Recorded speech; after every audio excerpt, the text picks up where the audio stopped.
It's an Archaeodeath Interview with Professor Howard Williams and his guest. Welcome, Archaeodeathlings, to another Archaeodeath Interview with myself, Professor Howard Williams, and a special guest from the world of industrial archaeology. Mike, please introduce yourself to our viewers and listeners. Okay, so I'm Mike Nevell. I am currently the Industrial Heritage Support Officer for England. So I work for the Ironbridge Gorge Museum Trust, and that project is funded by Historic England. So it's meant to provide, and does provide, network support for the 600 or so industrial heritage and archaeology monuments in England that are preserved and open to the public. And that's run by about 400 organisations. So I run network meetings, regional network meetings. I do research and training seminars. I run a variety of websites and social media sites. No video, but X, Twitter, and Instagram, and all that kind of thing. And the whole project is really came about because it was recognised that this is a particular sector in archaeology and heritage which wasn't very well supported, and traditionally has a very high volunteer element to it. Lots and lots of sites are run entirely by volunteers, particularly water and windmills, but not exclusively. And a lot of those sites are also reliant on volunteers. They might only have 2 or 3 people helping out with the museum or the site itself. Or if it's a monument in a field, then it may not even have any friends to deal with it. So what that really means is I get to do some fantastic work talking to really enthusiastic and invested people about their local archaeology and heritage. And I also get to go out and see these sites too. And on top of all that, if you're an industrial archaeologist working for Ironbridge Gorge Museum Trust, having an office overlooking Abram Darby's 1709 furnace is just a tad exciting. It's like the sort of the dream thing to do if you're an industrial archaeologist to be based in Ironbridge, because Ironbridge has this international reputation. Oh, absolutely. So you're in Coalbrookdale. Your office is literally. Yeah, I can see it. Okay. Yeah, wow. I wander out at lunchtime and may have a sandwich looking at the monument. Of course, the monument is covered by a fantastic 1982 pyramid, which is controversial at the time, like the Louvre pyramid. Wonderful structure in which you've got this 17th and 18th century blast furnaces. It's one of the. It's not the centre of the Industrial Revolution, but it's one of the centres. And of course, as part of Britain's legacy for the world, good or ill, in terms of industrialisation, this is a good place to be based and think about what that means to all these 400 organisations running these 600 sites in England, and it has some fabulous resources that allows the project and me to do that. So it's a real privilege. So, I mean, I would like to, before we go into some of that archaeology and its heritage today, I would like my viewers and listeners to get a little bit more sense of you, because you're you're omnipresent in the world of British archaeology, almost omniscient, but also you're a good case study, if I may say so, for talking about the overlapping subdisciplines. Because if I were going to describe you, and I don't want to be offended, I would have used the term industrial archaeologist, but I would also think of landscape archaeology. I also know you from contributing to national and regional societies, the industrial era, and that's more than just industrial archaeology, but also think of you as one of the digital people, one of the public people doing public engagement with blogs. And so you've already captured that, but I wondered if you had any further reflections on the many different sort of hats that you continue to and you've developed over the years. I'm a bit long in the tooth when it comes to archaeology these days. I'm very, very fortunate that I've grown up in an era when I had a free university education. So I was at Manchester University from 81 to 84 in receipt of a grant, would you believe? And then I got 2 grants to do a master's and a PhD. I mean, this is the era of being given grants. It's when universities had small bursaries they can give to you. And then I fell into a job with the Greater Manchester Archaeological Unit in December '87, so it's a while ago. Wow. So I've been a unit archaeologist. I've been a commercial archaeologist. I've run a commercial archaeology unit. I've been a senior archaeology lecturer, and now I'm in the museum sector. So I think part of my career is also involved. Well, all of that career time is involved working closely with volunteer archaeologists as well. You've mentioned the local societies and regional societies.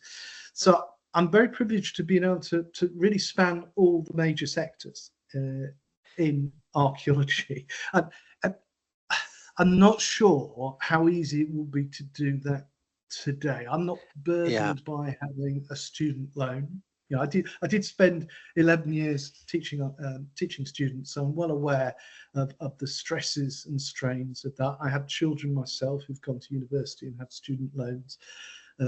So I say to my children, don't go into archaeology if you want to earn lots of money, because there is none. Job satisfaction, yes, but even then, you know, the commercial sector, which is where most jobs are, is very, very stressful. Yes.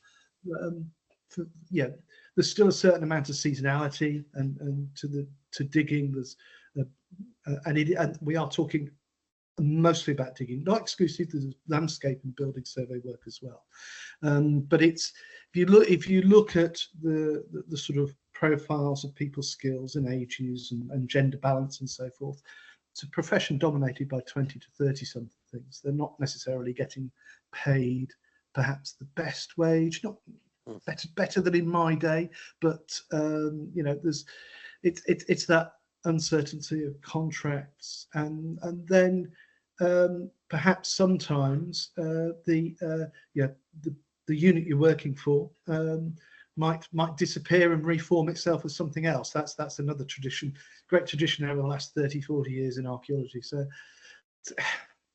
it's very much got a vocational feel to it. But as I said, I've been across all the major sectors of archaeology in my career, and able to sort of leap from one to the other, I suppose, when the need arises. Technically, I suppose, I started out as a landscape archaeologist. I'm still a landscape archaeologist in the late prehistoric and Roman period, which is, of course, why I do industrial archaeology at the moment.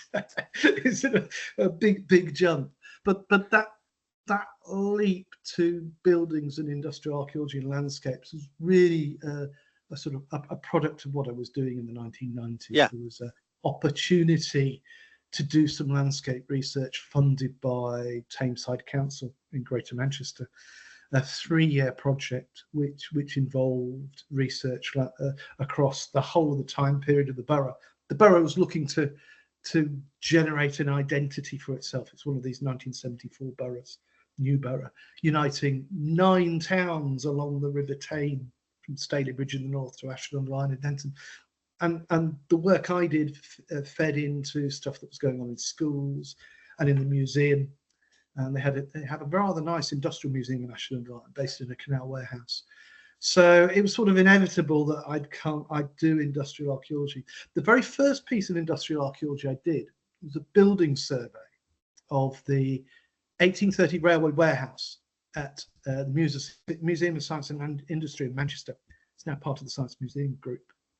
And that was done using a theodolite, a piece of paper and a noteboard.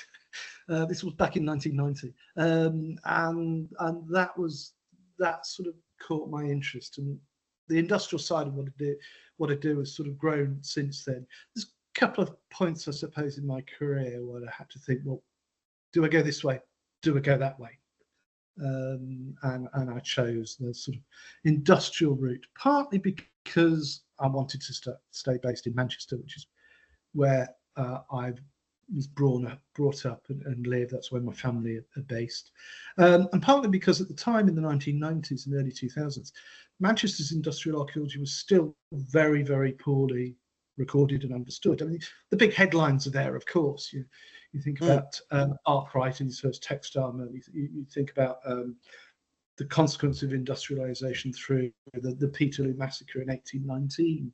But you know, setting up a statue, for instance, to mark the contribution of the textile factory workers to the American Civil War and the blockade of the South and the campaign against slavery, which the statue was set up in Manchester of Abraham Lincoln in the 1980s, I think. That was still quite controversial back then to mark that way. So there's all these different aspects to industrialisation, and Manchester is a really good place to explore that, as indeed where I'm based at the moment is Ironbridge, because of the two have these international links and reputations and sort of starring roles in that industrialisation process. As I said, for good or bad, the two sides go together. You can't piece them apart. And it matters to people because this is recent history, but also has global import. So it links to heritage tourism. But as you said, so much of your work has been about community and community archaeology. And that's, I think, despite meeting in many different guises and roles, online and in person, I think that's probably where we first sort of collaborated in terms of you contributing a co-author piece with Richard to one of my edited books on that theme of working with communities. And it also links to memories, you say, with the statues. And, you know, so much industrial archaeology is about the memories that are important for local people. So that wasn't really a question, that was more of a reflection for you to... No, you're right. And quite often those memories are about places and places of work. I've never been a big fan of the heroic individual in the Industrial Revolution. There's a role for exploring that, but the Industrial Revolution is very much bottom up. You know, it's about people working in their front rooms, in their lofts in the late 17th and 18th century, generating surpluses that then take them from perhaps their small tenanted cottage in the countryside through to perhaps renting premises in a nearby town where they're typically, in the 18th century, that would be making shoes or making textiles, and then sort of moving into the whole mechanization phase at the end of the 18th into 19th century. It depends which industry you're in, because industries mechanize at different rates, but typically it's textiles in the Midlands, the Southwest, the North. If you want to get into industrialization as a country, then you need coal and you need textiles. Those are the two historic ways to get in. That's how in the 20th century India and China have got into industrialization. I suppose we could add steel into that as well as a third theme, the successor to ironworking, which brings us back to the 1709 Abram Darby furnace, where he first successfully used coke to fire a furnace, more reliable material that means the furnace is at higher temperature, or can be at a higher temperature for longer. So although those three things, iron, steel, textiles, coal, are historical, there's still a process by which you can industrialize in the late 20th century and into the 21st century. And of course, in China, they're almost at the other side of industrialization now. They're going for a high-tech economy, so which is why they are interested in preserving their own industrial heritage and archaeology from the 19th and 20th century. So there's so much to talk about here, and it's that moment in globalization from a Western perspective, but equally it's then industrialization is taken back in one sense by India and China and reinterpreted in another way. So it has both the story has global implications, and the lessons of heritage, conservation, management, interpretation, I suppose, also have lessons of what has been. Is that a fair comment? Or it is, yes. I mean, I've been doing this for the best part of 40 years now, I suppose. Help. And the way in which this is interpreted has changed. So you can see in the 80s and 90s perhaps a focus on on heroic individuals and processes. Nothing wrong with that, but that's not the full story. Now, here we are in the third decade of the 21st century, almost at the stage where we can say we're in the mid 21st century, and so we're starting to think about the wider impact of industrialization, which is landscape change. It's the levels of pollution. It is the legacy of the slave economies, or at least the profits made out of that and how they were invested.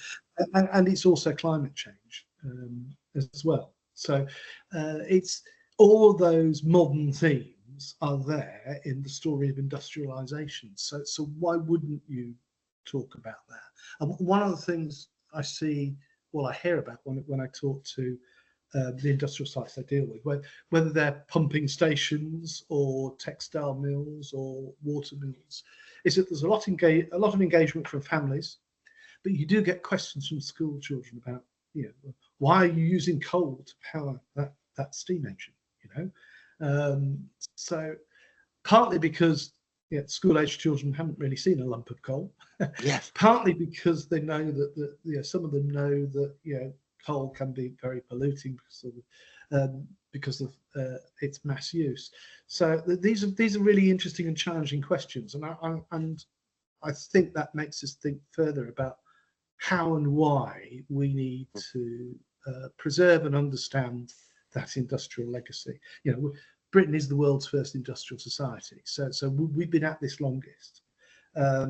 We have almost too many monuments to cope with, and there's almost a sense of taking it for granted because it's everywhere. Yes, it's so ubiquitous. People easily let it go than if it was rare and identified as such, isn't it? Yeah. Exactly. Yeah. Oh, there's a canal down the bottom of my road. There is genuinely a canal down the bottom of my road where I live. I live in South Manchester in Salem. It happens to be the Bridgewater Canal, which is quite important. It's not the world's first canal because canal technology is thousands of years old, but it is the first long-distance industrial canal. But it's now used as a tourist amenity, as a green space, as a wildlife corridor. You're more likely to get mown down by a cyclist walking along the side of the canal than you are sort of overtaken by a canal boat. Yes, which is great because it's a monument that's been reused. But I'm sure most of the joggers and cyclists don't really understand the history behind that canal, and they certainly won't understand why you've got sort of odd places where you've got cranes. You come across cranes along the canal. They're there to put in temporary locks when they're maintaining them, but otherwise you wouldn't know what that's about. And on all the wharves, of course, along all the quays along the canal are now have been converted into other things. So the coal wharfs have gone, the timber wharfs have gone, but you've got nice apartment blocks by the canal. So it's a completely different perspective on what that canal is, but it is internationally important. But it's just there in the landscape.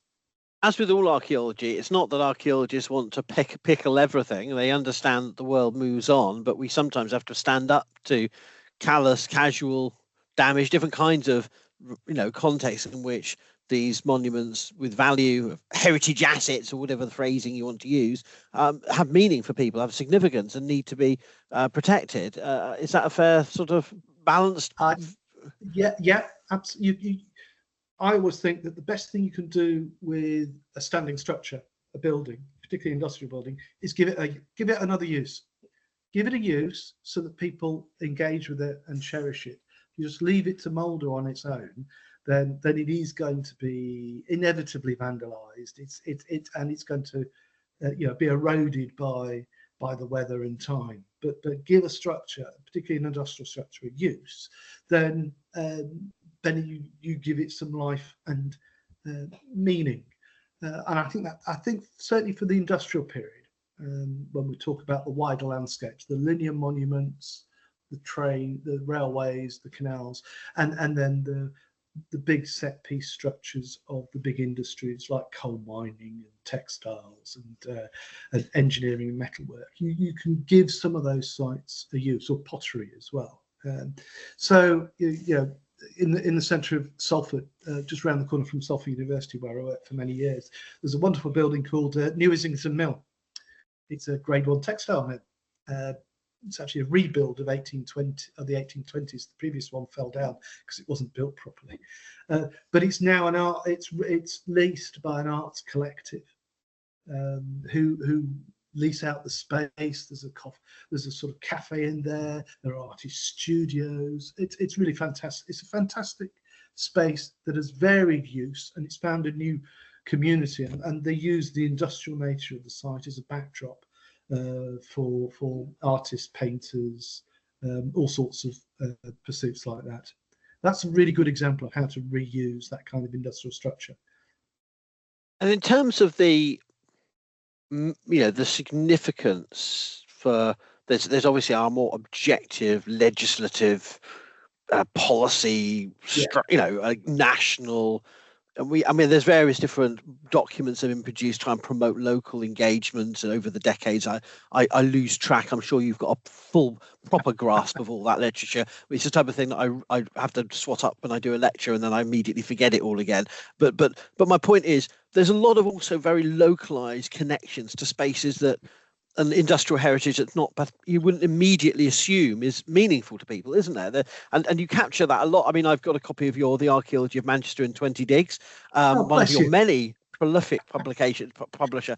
But the stories of, say, Manchester or Ironbridge or any industrial landscape are things that are almost you can't quite predict what people value and what people don't recognise the value and need sort of a bit of nudging to sort of identify. Is that would you agree? Or yeah, and meaning can be really local. It can be hyper local. People can be really attached to really quite a small piece of land.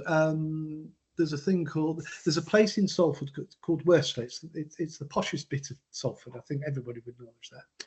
And there's the wonderful Worsley Green. Now, the Worsley Green sits on the just on the side of the Bridgewater Canal. It's actually at the terminus of the canal, running into the Duke of Bridgewater's underground mines.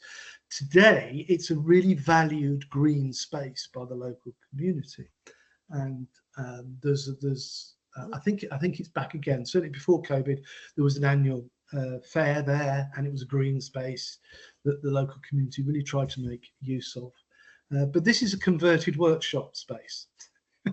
So prior to the Edwardian period, so prior to about 1906 or 7, this is full of workshops that supported the canal and the underground coal mines, which is the existence for the canal, because the canal is a coal canal, the Bridgewater Canal.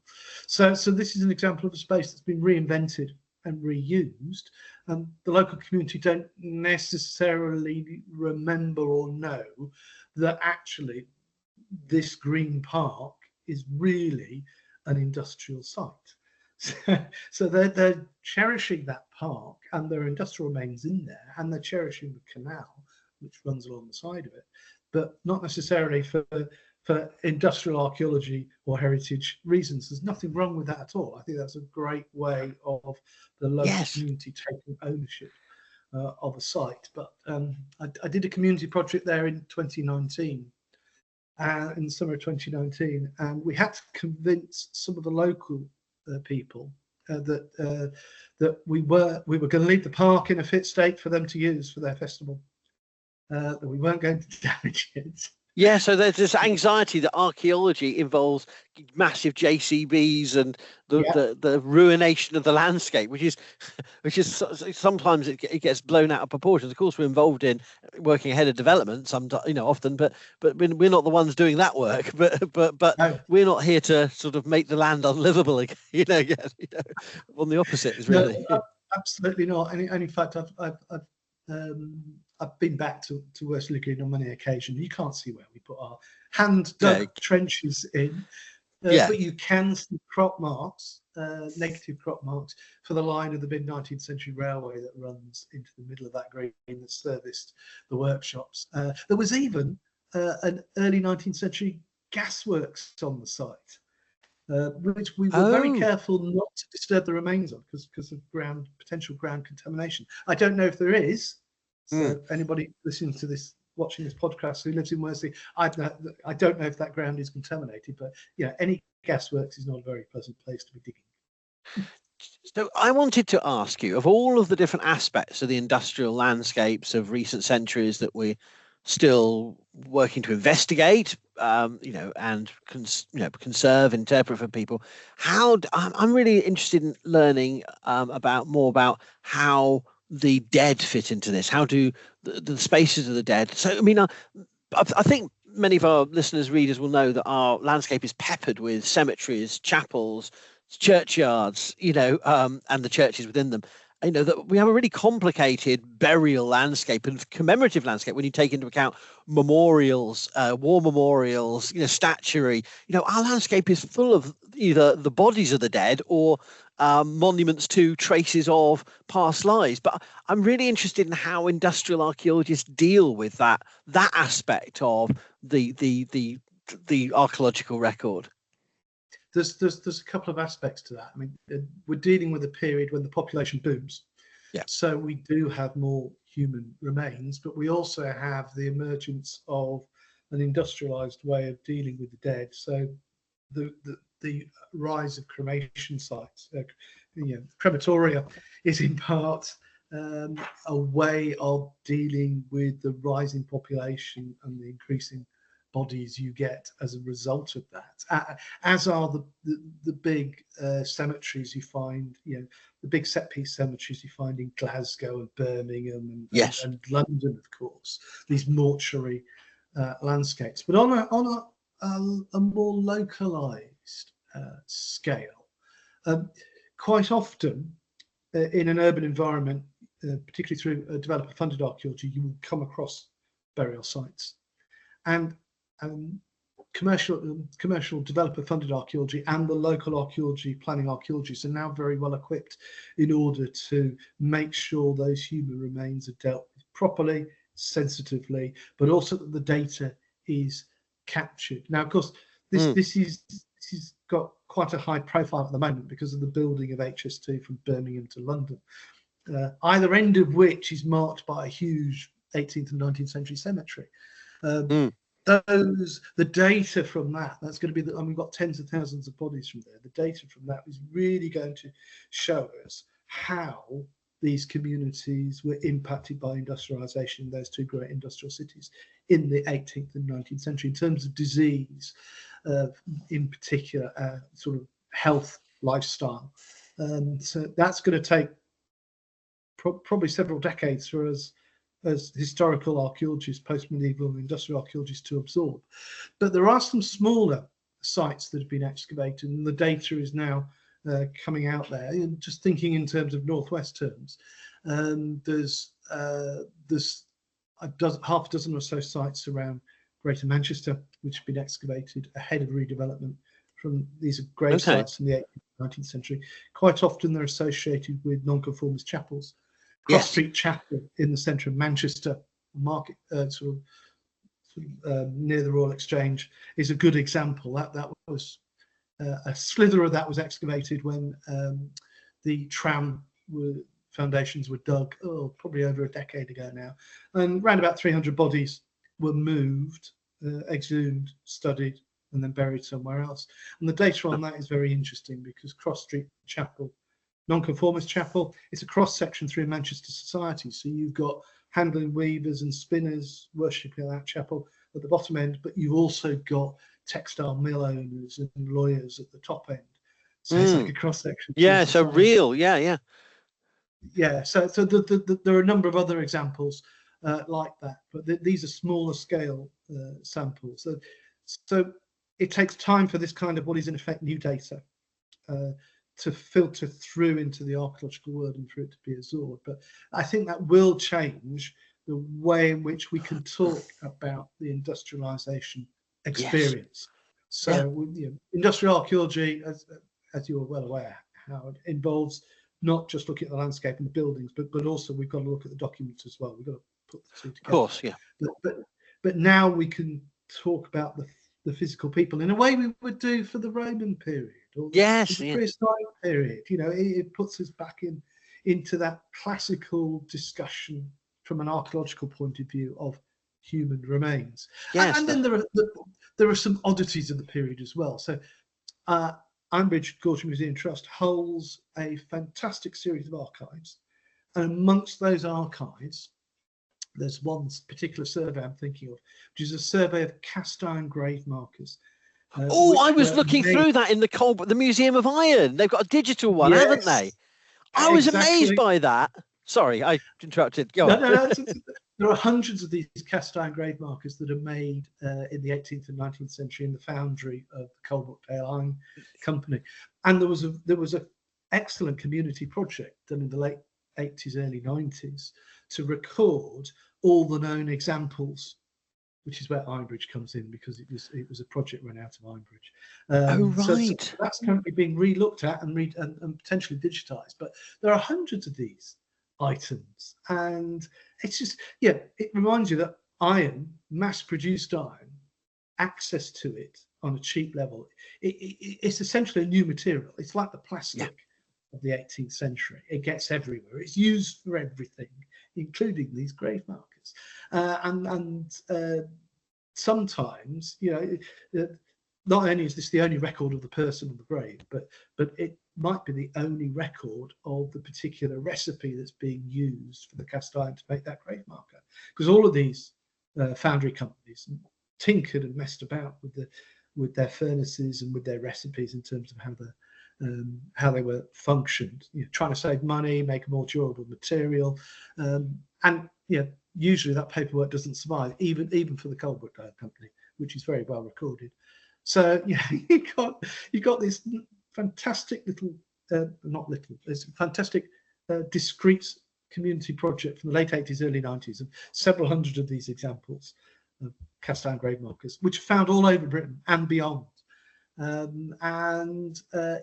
can be reinterpreted in a new way, and it's just sort of, it always struck me as sort of odd. Why would you use cast iron as a grave marker? But why wouldn't you? It's a new material. It's possibly cheaper than getting a stonemason to do a headstone. And it's also about, I suppose, the democratization of death in terms of memorials, And this is really interesting to me, because the mortuary archaeology of the industrial era is about the lives as read on the skeletons of people, their diseases, their life journey, but also how they were treated in death, which says so much about the industrial world, the material cultures, the clothing, the coffins, the gravestones, and so on. But also, I wanted to ask, there are some, alongside the buildings that are either open or not open, depending on the status, there are burial grounds that have a particular industrial area significance. I'm thinking of the Quaker burial ground right by Coalbrookdale there, where the Darbys are buried. I mean, it's an absolutely wonderful, space to visit as part of exploring the industrial heritage of the valley there. Are there projects looking at the gravestones there or elsewhere and looking at these spaces? Because many of them are listed, aren't they? They're part of our protected heritage. The groups, there have been several projects at Ironbridge to look at the Quaker burial grounds, to record the inscriptions, to link those back to the wider Quaker family network, of which the Darbys were just part. There were big Quaker families in Bristol and elsewhere in the West Midlands, and there is this tradition of the Quakers going into business because they couldn't, making money there, because it was harder for them in the late 17th and 18th century to go into certain parts of civil society, because that was banned for them, or indeed to university. But it's not just archaeologists who are looking at data. So family historians have recorded lots and lots of these individual Quaker burial grounds, and if you know where to look online, family historian databases online are really very useful. And again, it's that crossover between the physicality of archaeology and the historical documentation. and some family historians you can talk to. They know all about particular families, where they buried their family life. They've reconstructed that from the documentation. They've gone out and sometimes looked at diaries and so forth. So it's another source of information for the industrializing period, and there are all these databases out there, and quite often they're just not linked. So I do worry about losing these databases. I think we probably describe this now as citizen science. Yeah. I've spent 40 years working with local communities. I've never liked using the term amateur. I've never used the term amateur. No, right. I feel it carries a pejorative sense. Yeah. I'm a big cricket fan, so amateur and gentleman, no, thank you. So community and volunteer, yes. But in my experience over 40 years, some of these volunteers are experts in their own right. I mean, lots of them are experts in their own field. I've heard the use of the term avocational to try and circumvent the but I don't know if that's a term you would use. I'm not sure. But yes, I certainly get your point. These people have a wealth of expertise and information. Yeah, and we need to make sure that wealth of expertise and information is not lost. I wouldn't say there's a decline in volunteering in the archaeology sector, but certainly for industrial archaeology and heritage sites, there are stresses and strains. Partly it's because of the nature of what industrial archaeology is in terms of displaying, particularly sites, monuments, steam engines, and textile machinery. There's always been a large voluntary element, and from when this bit of the discipline started going in the mid to late 50s. So there's always been people worrying about, well, all these older people, these retired people are involved in this. What are we going to do about replacing them? And you can see discussions going back to the 70s on that. But I think we genuinely are at a point, certainly for industrial archaeology and heritage, where COVID has highlighted that some people are reluctant to come back to volunteering. Yeah.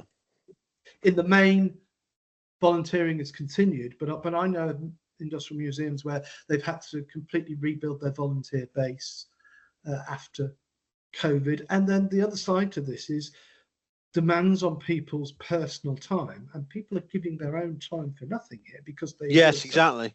Those demands have really increased, and particularly getting to the 20-somethings, 30-somethings, 40-somethings, people in their mid-career, whether that be personal or professional, is very difficult. That they have increasingly less time, or they want an experience that is condensed to a weekend, which is brilliant, but and opens up new ways of engaging. But if you want to have your volunteer treasurer or your volunteer secretary, in lots of cases of these sites, people don't necessarily want to do that anymore.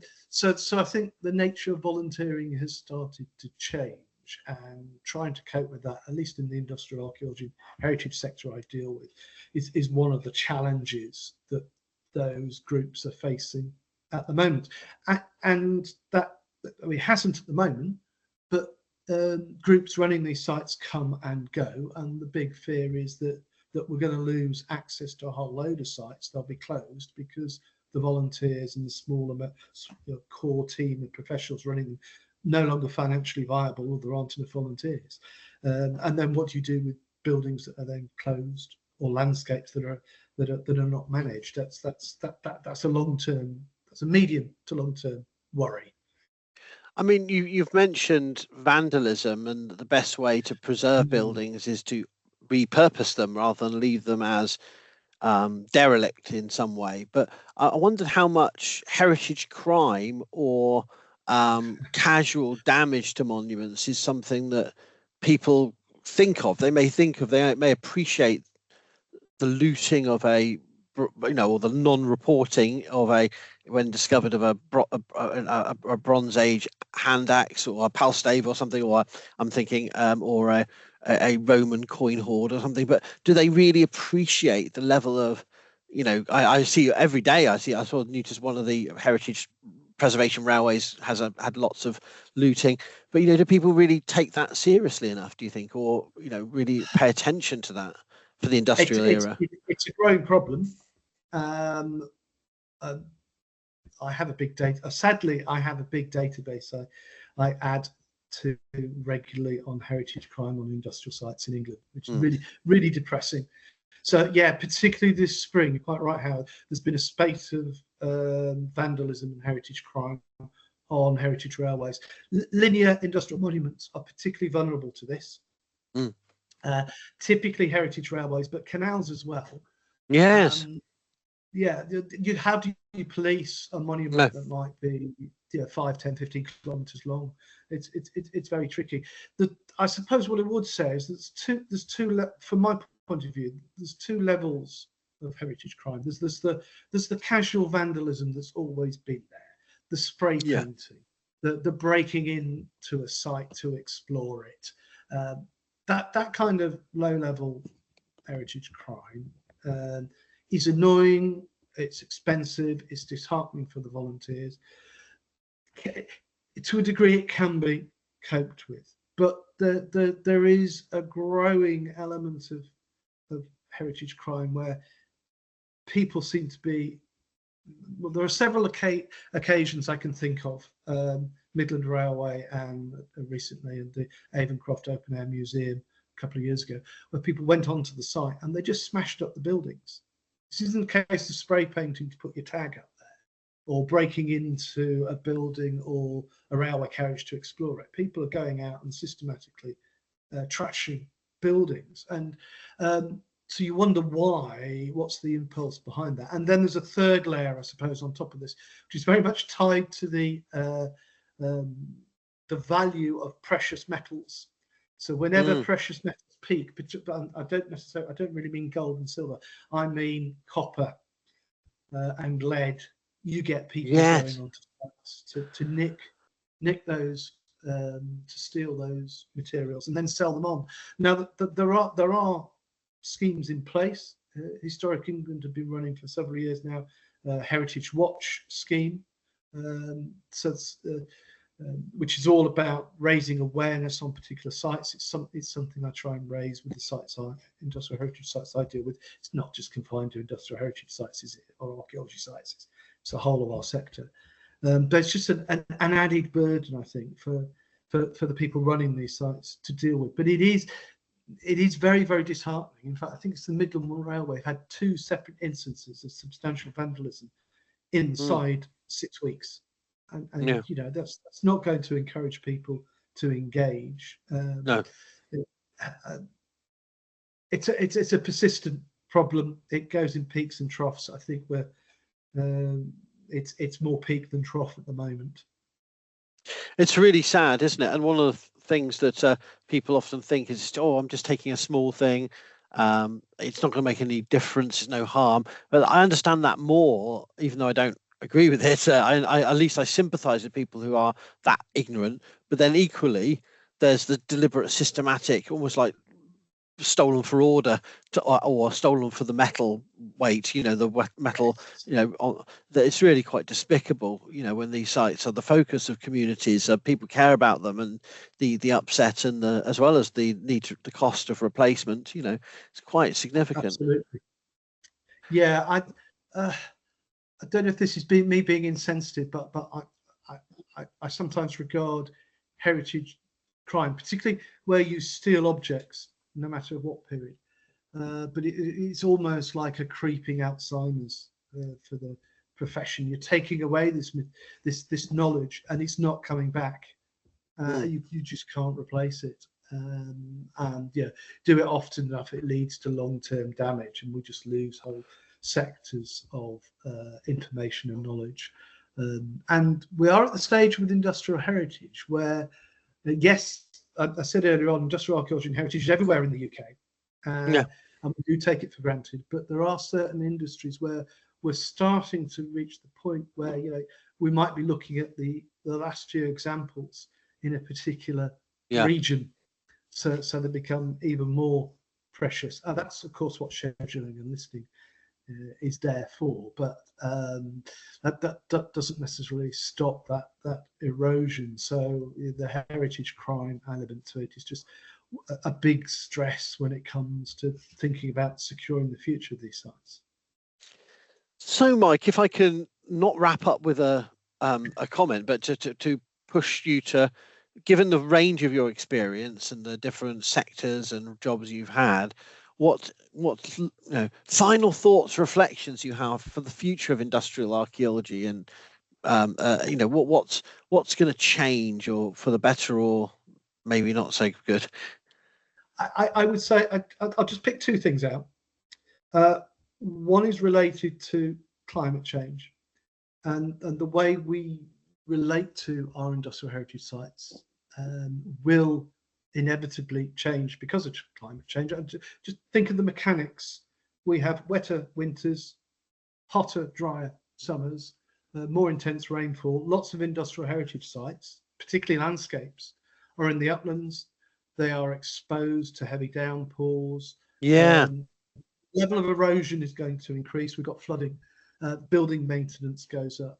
So that's a real challenge, and that is an expensive long-term challenge that we are faced with now. I've been at Ironbridge for 4 years, and we've had four major floods. In a period, and traditionally the River Severn at that point was reckoned to flood maybe significantly once a decade. So it's now flooding every year. Now, what does that do to the local communities? Never mind the 10 museum sites that my museum runs. Yes. What about the local communities? They're having to clear up annually rather than once in a decade. So facing climate resilience, strategies for coping with climate change, whether it be the increased rainfall, more erosion, landslip, changes in vegetation, that is something that's got to be dealt with. But also then there's the other side to that is the way in which the next generation, the school generation that's coming up now, engage with these industrial heritage sites. And I can already see that starting to change. And that it's not just about it is the physicality of going in and touching things is fantastic. But then there's the broader context behind that. What does this mean for the local community, and how does this fit in on the wider global stage? And genuinely, you do get questions from school children and from young parents about that. And of course, we live in an increasingly diverse society, and these sites have got to be thought of in terms of that wider diverse society. Yes. One of the reasons UK is so diverse is because of industrialization. And I think increasingly we're starting to realize that. And increasingly, I think we're going to see that further explained on these sites. If we don't, then people won't be interested in them. The next generation is going to be interested. They're going to be relevant to their experiences, and therefore they're going to go.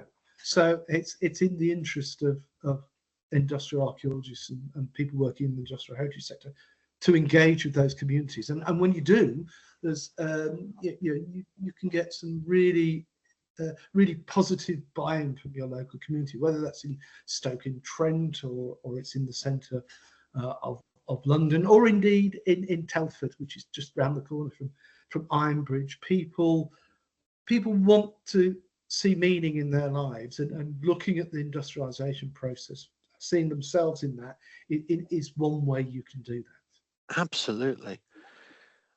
Well, thank you so much, Mike, for your many contributions and insights. And I think we could probably do this for 3 or 7 or 20 hours, keep going, because there's so many sort of subset issues. But as I said at the beginning, the industrial landscape encapsulates everything around us. All of our landscape everything is inheritance of the industrial era. And I do want to sort of finish. I had said that was my last question, but actually, what my last question for you is really sort of just a celebration. You've done 2 books like this that I'm aware of. Right. Okay. Well, there's just for viewers, there's broader versions of this. The World in 100 Objects, 50 Finds from Lancashire. The PAS series. it's a really engaging way of writing, and this is 20 digs for Manchester, 20 digs for Ironbridge. This is 2020, 2023 was the Ironbridge book. Yeah. This is, I'm I mean, I doing just one want for to, Cheshire, so, yeah. what's your next one? Sorry. Cheshire. 20 digs for Oh, industrial wow. Cheshire. Right. Okay. Do it. Good. Well done. Yeah, but this is the point, isn't it? Is that this is the way to get local people engaged via the dig, because it's a landscape, but you can't. I mean, I've been to Ironbridge for many years, but I still get confused about where things sit in relation. But going into the digs and working out where the digs are it tells the story in a way that history books can't. So I just wanted to. I don't know. That's not a question. It's more of a yes. This is what. Well, this is the great. reason I did it is for that it's because of your issue, which was my issue when I arrived in Ironbridge at the beginning of 2020. I knew Ironbridge, but it turned out I didn't know it as well as I might have done. So I thought, well, best way to learn about Ironbridge is to go and explore all the sites.